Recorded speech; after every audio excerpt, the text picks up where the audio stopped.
radio. Shout it. How do you feel having one of the coldest deliveries in the game, though, and it's the kind of style that nobody was ever able to duplicate? They just had to go ahead and pay to see that or pay to get it on that damn track.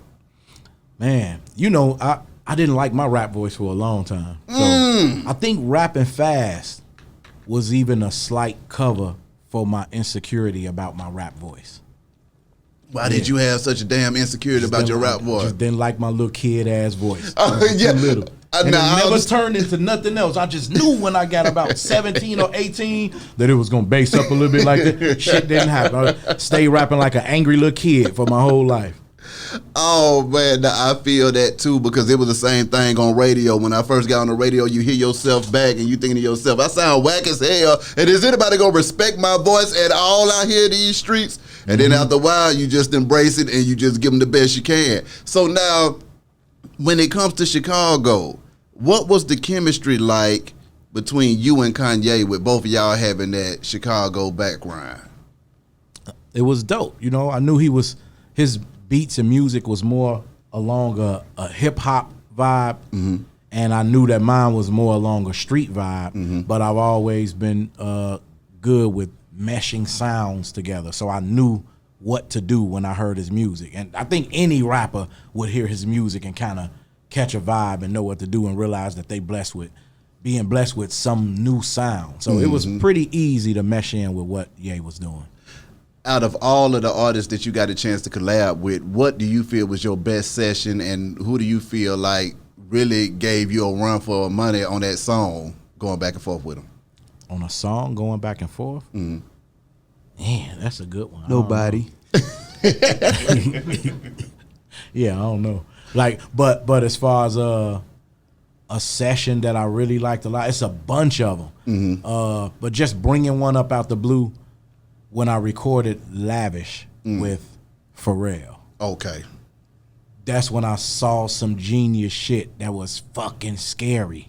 Like, to watch him make the beat, think of the concept, the hook, or what type of verse he was gonna spit, coming up with the name. And this shit was amazing. This motherfucker sat back, he's like, what we gonna name it? I'm like, I don't know, we just sitting back.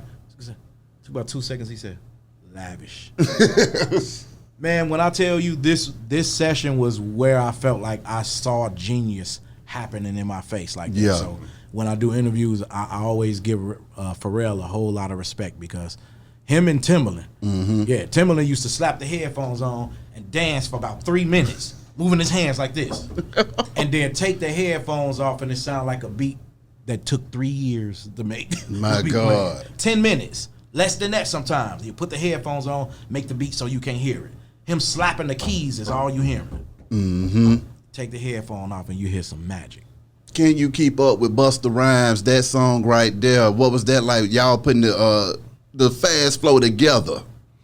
Wanting to do something that we knew we had a vibe together, you know, a sound together that was dope and cool, and we just wanted to let the world hear the experience of Busta and Twista going back with some fast lyrics like that. You know, and then the concept of it I love. Like, I think I came up with the concept of passing the baton, meaning my last lyrics, he would rap along with me, so both of our voices going, and then he would be spitting his. Yeah. And then when he gets to his last lyrics, I come in on here, so it was like we were passing the baton back. Yeah.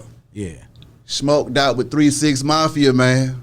Yeah. What was that like getting there with them boys too, man? Because you know that production with 3-6, that's a whole nother level. Yeah, it was fun. The reason I keep saying fun is because it was a different cadence and style than what I was getting from Traxter. So it was me testing myself and me knowing that was the hot sound of the South at that time, and I had the opportunity to stamp my name in it and for everybody in the South to further know me. So I made sure I just killed it on there. I love that beat. Then I gotta ask you about the chemistry with Do or Die.